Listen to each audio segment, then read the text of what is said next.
يا أهلا وسهلا يا جماعة الخير بمقطع جديد. رجعنا بمقطع جديد. طبعا تقريبا شبه تقريبا انه انا خررت محتوى القناة. رحبوا معايا بالمحتوى الجديد، بحط المؤثرات هذه.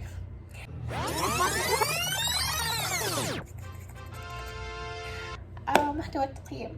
طبعا انا بالمقطع اللي نزلته اول حطيت لكم بعض الافكار انا ايش راح يكون محتواي في القناة، محتواي الجديد طبعا.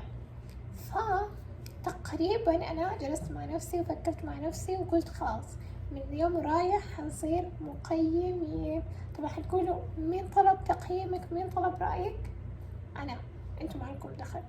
انا من اليوم رايح راح نقيم اي حاجة تطلع في السوشيال ميديا. طبعا اشرح لكم فكرة التقييم وكيف محتوى التقييم. طبعا احنا حاليا اي شيء يطلع بالسوشيال ميديا يا يضرب يا يصير ترند يا يصير حبة يا الناس كلها تتكلم عليه. فاحنا حنجي حناخد هالشيء ونعطي رأينا فيه ونخيمه وهكذا. يعني اي شيء يطلع في السوشيال ميديا احنا حنجي ونتكلم عنه. اوكي. اليوم الفكرة التقييم حيكون فكرة تقييم إطلالات البنات في زواج شيرين وأسامة، شيرين وبيوتي. تدرون يا جماعة الخير إنه أنا لحظة إدراك إنه أنا كنت بصور هذا المقطع من قبل أسبوع، ولكن كنت أقول ما يصير تصورين وهم العرسان يعني ما نزلوا مقطع زواجهم، يعني مقطع حفلتهم. يا جماعة المقطع صار له نازل قبل أسبوع أسبوعين حرفيا. أنا جتني الصدمة، أخذت الصدمة بقى، ولكن أوكي اتس أوكي عادي. حتى ولو أنا آخر واحدة إني بنزل مقطع تقييم أو أقيم مو مشكلة. فقبل لا نبدأ بالمقطع ما أدري أقول لكم حطوا لايك واشتركوا بالقناة، بس إذا في حد جديد بيشوف المقطع اشتركوا بالقناة ونورتوني وتنوروني وبس. والله الحين خلينا نبدأ. اوكي يا جماعة الخير، الحين راح نبدأ بالتقييم. بسم الله. راح نقيم كم اشخاص بس، يعني ما راح اقيم كل البنات لانه انا في ناس اعرفهم وفي ناس ما اعرفهم، فانا راح اقيم البنات اللي انا اعرفهم او اتابعهم اساسا. طيب نبدأ برغد. يا جماعة انا والله ما امزح، ولكن يعجبوني ستايلات البنات المحجبة، مرة يعجبوني، فعشان كذا بدأت برغد دامها محجبة. ولكن يا جماعة الخير والله العظيم فستان رغد هو حلو، بس الشيء اللي كذا مدري هذا اللي تحت ما حبيته ابدا، ما عجبني. ولكن اللون يتجنن، انا صايرة احب البينك هذا اللي كذا بينك كيوت، بينك كذا مرة يجنن. ففستان رغد الصراحة اخيمه. طبعا تقييمي من نفسي، هذا رأيي الشخصي، انا اخيمه 6 من 10. طيب سريع احنا ما عندنا وقت نطول السالفة. اوكي فستان بنين، صايرة احب بنين يا جماعة الخير، صايرة مرة لطيفة. هذه بنت كتكوتة ما شاء الله عليها. فستان بنين بالبداية اول ما شفته قلت واو، قلت ايش ذا الفستان اللي انا حاليا ابغى البسه في اي مناسبة. عجبني بس بعدين ما صار يعجبني، بس انه هو حلو. انا احب الفساتين كذا تجي قماشتهم حرير وكذا لاصقة على الجسم، مرة تعجبني. فأخيم فستان بنين الصراحة 8 جيد، تقييم مرة كويس. اوكي البنت اللي بعدها يا جماعة الخير، الحين حنشوف فستان لانا. يا جماعة الخير فستان لانا بعيدا عن كل شيء بس انه كارثي ما حبيته ابدا. تكفون وش هالفستان يعني، لا. شوفوا دائما انا اشوف هالبنتين عليهم هجوم كثيرة من ناحية ستايلاتهم، انه ليه كذا يلبسوا ونرسل لهم رابط تحديث. ايش السالفة؟ بسم الله. One eternity later. اوكي نعتذر كان فاصل بسيط ورجعنا لكم. فدائما هذول البنتين لا نولين انا اشوف عليهم هجوم من ناحية ستايلاتهم، ويقولوا نرسل لهم رابط تحديث 2025. انا ازعل عليهم الصراحة. ولكن هالمرة نو واي فستان لانا ما عجبني ابدا، اعطيه 4 من 10. ممكن يكون التقييم مرة نازل بس ما عجبني ابدا، لا من لون لا من ولا شيء، ما عجبني. اما فستان لين يا جماعة الخير، فستان لين يتجنن. البنت هذه صايرة كيوتة وعسولة ما شاء الله عليها. فستانها مرة ناسبها كعمر كلونها ما شاء الله، هي كذا بيضة وتجنن. فما شاء الله الفستان عليها أنا أعطيه 1,000,000/10. فستان لين أنا مرة عجبني حرفيا، يعني ممكن الحين أشتريه وألبسه لهالدرجة يعني. أوكي ننتقل للتقييم اللي بعده. البنت اللي بعده نور ستار. نور ستار من بعد حفلة خطوبتها صارت تعجبني الفساتين اللي صارت تلبسه. يا جماعة فساتينها صايرة حلوة، فهذا الفستان مرة حلو، بس مو إنه واو، عادي يعني حلو، اتس اوكي يعني. فأنا أعطيه 7/10. سريع سريع ترى ما في أي تأخير، سريع سريع. اوكي اللي بعدها. اوكي جينا الحين عند بيسان. يا جماعة الخير بيسان حياتي ايش لابسة؟ تكفين قصدير لابسة انت ولا ايش؟ انا اعتذر، ولكن يا جماعة مرة لا. شوفوا بيسان هي بنت لطيفة تجنن كيوت. الالوان احس اللي يجي عليها بيبي بلو، اللي كذا بلو كذا ازرق كذا فاتح، او بينك كذا، او اخضر كذا فاتح. الالوان هذه ما هي حلوة عليها، يمكن حلوة بس انه الفستان لو كان شكل ثاني، ولكن الفستان انا ابدا ما عجبني. اعطيه 2/10. حتقولوا لي ليه 2/10؟ يمكن بالغتي. كيفي، هذا رأيي وانا اقرر، انتوا رأيكم اعطوا اللي تبغوه. اللي بعده. اكثر بنت اخر فترة انا حابتها في السوشيال ميديا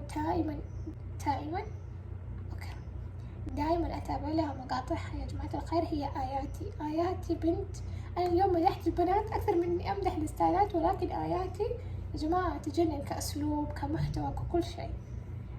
آياتي فستانها كأنها طالعة كده من أفلام قديمة ديزني وكده، فأنا ما أحب الفساتين هذه الصراحة، فأعطيه 6/10. 6/10.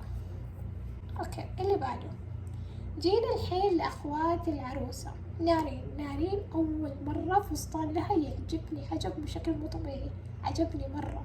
نارين دائما تلبس فساتين يا جماعة الخير أكبر من عمرها، أو بشكل عام العائلة هذه عائلة بيوتي يلبسوا فساتين أكبر من عمرهم، بس نارين هالمرة فستانها مرة عجبني، مرة عجبني.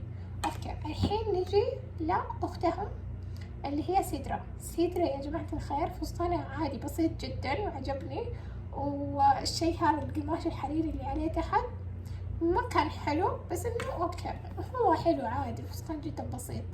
فانا اقيم الفستان ما خيمنا فستان نارين، عفوا فستان نارين اقيمه طبعا ستايلاتها قبل ابدا ما كانت حلوة، بس هذا الفستان اقيمه 7/10. فستان سيدرا اقيمه 8/10. عادي فستان يعني ما فيه تفاصيل نتكلم عنه، فستان عادي. اوكي جينا عند روان وريان كارثة لانا، بعدهم على طول هم تيجي كارثتهم. أول شي فستان ريان، وش هالفستان؟ ريان حياتي يعني أنا أحب هذول البنات، إنه بنات كذا صغار كتاكيت، ليه ما يلبسوا فساتين على بعمرهم؟ ليه يلبسوا فساتين تكبرهم؟